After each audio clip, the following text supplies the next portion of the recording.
year, and she's a genitourinary oncologist. She came from New York, and she, as you can see, she has a lot of energy, enthusiasm, and she is joining our efforts in the genitourinary group as investor to fight kidney cancer and other genitourinary cancers as well. Dr. Sharma is going to give an introduction about kidney cancer. What is kidney cancer? And the title is more or less called a simple intro to a complex disease. Okay, Dr. Sharma? Thank you, everyone. I appreciate everyone braving coronavirus to come out here early in the morning on a Saturday. I want to give you a brief introduction to kidney cancer. So perhaps you'll be able to better understand a lot of the novel treatments that we have to offer here at Sylvester. So to start out with an understanding of kidney cancer, we really need to understand what are the kidneys and what do they do. Every person has two kidneys. They're located above the waist, closer to the back than the front on either side of your body. Each kidney functions independently, which means that it's possible for people to live with only one kidney. Some people are born with only one kidney, and some people are born with a condition called horseshoe kidney, where both their kidneys are fused together. These all affect the choices of treatment that we have, but they're all functioning normal kidneys. The way the kidneys do for us is that they filter our blood to remove impurities, to balance our salt levels, to balance our mineral levels, and to balance the water levels in your body. Kidneys also secrete hormones that allow us to regulate our blood pressure and that allow us to increase or decrease our production of red blood cells to deal with anemia. Every day, your kidneys filter all the blood in your body 60 times. That's approximately 50 gallons of fluid that's going through each of these two organs every day. And each of your kidneys is about the size of my fist. They filter those 50 gallons of fluid, and from that they remove toxins, they remove excess salts, anything, any byproduct, any waste product that your body produces, and they produce about a gallon of urine a day. Kidney cancer is any sort of cancer that arises in the cells of the kidneys. So cancers arise when normal cells start to grow out of control. These growing nests of cells form things called tumors. And tumors can be of various different types. Tumors can be benign, which means that they don't have the potential to spread beyond the kidney, or they can be malignant, which means that somewhere along the way, they developed characteristics that allow them to spread beyond the kidney. And those are the kinds of tumors that we're really concerned about. Those are the kinds of tumors that we call cancerous. The malignant tumors are the ones that we're going to focus on today. And really, I think one of the most distressing things about cancer is that this is something that your own body has grown. These are your own cells that have somehow acquired these mutations and new things that make these cells have the ability to grow unchecked. So patients will often ask, what did I do? What can I do to prevent this from happening? And unfortunately, in the majority of cases, we don't know the clear causal link. Oftentimes, there's not anything that you as the patient have done that's made this kidney cancer happen. The most that we can say is to try and lead a healthy lifestyle. Don't smoke, because that's associated with kidney cancer. Keep your body weight at a reasonable level, because obesity is associated with kidney cancer. And try and control your medical conditions, hypertension, and diabetes. Aside from a handful of cases that are genetically linked, the majority of kidney cancer that happens in this country is sporadic, meaning maintaining a healthy lifestyle is the best thing that you can do to try and prevent it. Most patients have minimal to no symptoms. Oh, that's a terrible typo, sorry. Minimal to no symptoms when they're diagnosed with kidney cancer, particularly for early stage disease. Symptoms could include hematuria, so meaning blood in your urine. Some people might notice pain in their back or flank pain if the tumor is particularly large. And in more advanced stages, people can get fevers, night sweats, might notice weight loss. But oftentimes, early stage cancers, kidney cancers, are discovered incidentally, meaning maybe you went to the emergency room with some belly pain, they did a CAT scan, and something popped up on your kidney. So to go more into the different types of kidney cancers, there are different malignant tumors that form in the kidney. So the first one would be renal cell carcinoma. This is the most common one and the one that I think most of the presentations will focus on today. 85% of the kidney cancers that are diagnosed in this country are renal cell carcinoma. And these develop from the workhorse of the kidney's filtration system. That's why they're the most common. Other kinds that's less common is something called urothelial carcinoma of the kidney. This can be very confusing for a lot of patients because some physicians will refer to this as bladder cancer. And that's because it forms in the cells of the kidney that are close to the point where the bladder is connected to the kidney.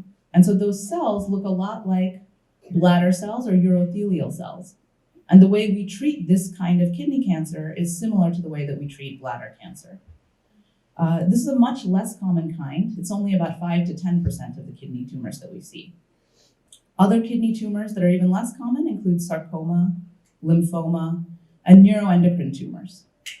Today we're going to focus on renal cell carcinoma. Within renal cell carcinoma, there are even more subtypes.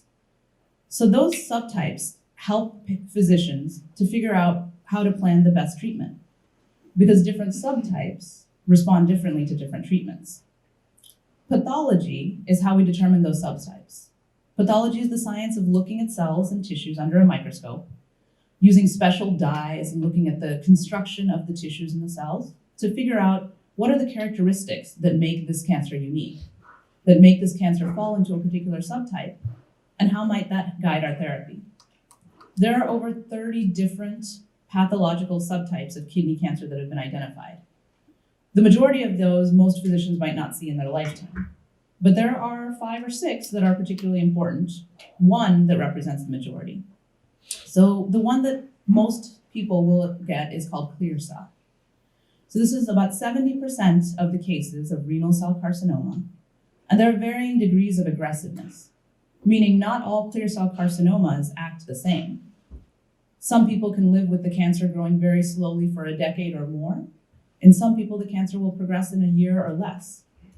Because clear cell is the most common subtype, there are many FDA-approved therapies and clinical trials going on to treat clear cell carcinoma. The second most common type of renal cell carcinoma is called papillary.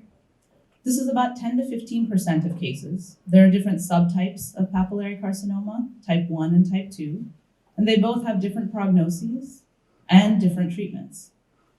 Due to papillary renal cell being less common, we don't really know the optimal treatment yet, and there are fewer clinical trials ongoing for papillary RCC. Other types that we encounter, most of these are less than 5% of the cases. One is called chromophobe. This is usually an indolent tumor, meaning it doesn't spread very often, but when it does spread, it is quite aggressive. Medullary. This is a very rare aggressive type of kidney cancer. It's usually associated with something called sickle cell trait. There's a collecting duct tumors, which are closer to the urothelial kind. They're also very rare. They don't really respond very well to treatment. And finally, there are oncocytomas. These are very indolent, slow-growing tumors that rarely spread, even though they are malignant. In addition to subtyping, when determining your treatment, physicians are going to look at staging. So what is staging? Staging basically tells us how far has the cancer spread and what to expect in terms of how a patient is going to do in the long term. The most common staging system that we use is called TNM staging. So it's based on 3 things: the size of the primary tumor, so that's T for tumor, that's the first number; the size, location, and number of lymph nodes, that's the N for nodes; and M, which is the presence or absence of distant metastases, meaning the presence or absence of tumor that has spread outside of the kidneys and the lymph nodes. Different combinations of T, N, and M numbers lead to our stages. So those are the stages that you've heard about: stage 1, stage 2, stage 3, and stage 4. And more or less, the stages approximate the severity of disease, with stage 4 being the most severe and stage 1 being the least. Staging can be clinical, in which case you might see a little C in front of those numbers. That means that doctors haven't done an operation on you to find out the exact stage of disease. They're basing their stage based upon their physical exam or scans, meaning CAT scans, PET scans, bone scans. If you see a P in front of your staging details, that means pathologic staging. That means that someone has done a surgery and figured out the exact details of just how far the cancer has spread. Another thing that patients are often concerned about is my workup being done properly? How have I been staged? So we went over clinical and pathological staging. But in kidney cancer, one of the interesting questions is, a lot of other cancers, people get biopsies. Am I going to get a biopsy or not? So the unique thing with kidney cancer is that when a doctor suspects stage 4 disease, meaning they think that the cancer has spread beyond the kidneys, you'll get a biopsy. That biopsy will be done on some part where they think the cancer has spread to. But in earlier stage kidney cancer that hasn't spread, usually we will proceed directly to surgery without doing a biopsy. And part of that is because surgery is the best way that we have to definitively treat something. And if we're going to take it out anyway, there's no need to do the risk of a biopsy. So if the doctors feel that your tumor is completely removable, they will resect it without going to a biopsy. And then you'll only find out the subtype and the details after the tumor is already out. Approximately, what do the stages mean? Stage 1 typically means that your tumor is less than 7 centimeters and it hasn't spread anywhere. Stage 2 is a tumor that's greater than 7 centimeters but less than 10, also hasn't spread anywhere. Stage 3 is a tumor that's that's less than 10 centimeters, but involves the lymph nodes, or any size of tumor that extends beyond the kidney. And then stage 4 is a tumor that has expanded quite beyond the surrounding area of the kidney or has gone distantly. In addition to staging, there's one final thing that helps doctors to determine exactly what your treatment course is going to be. So we've gone over the subtyping and the staging. The last thing is with metastatic disease, meaning stage 4 disease, there are different categories of risk. So it's called risk stratification. And what it does is it helps predict overall survival. And now we use it to actually guide what treatment we're going to give patients in the first place. The most common risk stratification score that we use nowadays is called the International Metastatic RCC, meaning renal cell carcinoma, Database Consortium, IMDC. Some physicians may also refer to it as a Heng score or a Heng criteria. So this stratifies patients into favorable risk, intermediate risk, or poor risk.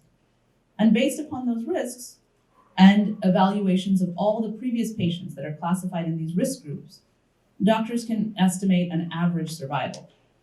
For favorable risk patients with metastatic disease, the survival is around 4 years. For intermediate, it's around 2, and for poor risk patients, it's less than 1 year. The important thing to remember, especially if you're a new patient looking at these data, is that these are averages. Averages represent the sum total of everything.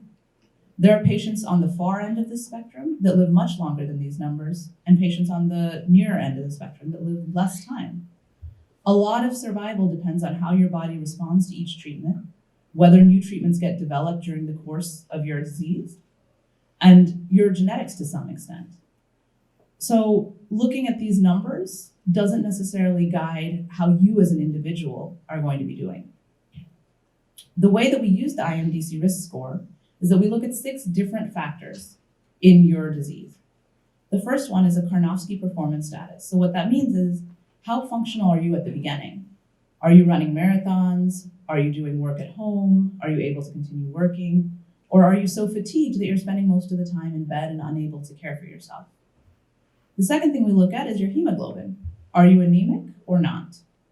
The third thing is, how long has it been since you first got diagnosed and now that you're presenting with disease that spread far away? And then the last 3 are different lab values: your calcium levels, the levels of platelets, and the levels of a particular kind of white blood cell called a neutrophil. These levels have all been found to correlate with how well patients do with the treatments that we have to offer. So looking at these, we are able to stratify people into risk groups and determine further treatment. So at this time, I'll pass the mic over to Dr. Gonzalgo. If anyone has any questions, please feel free to ask.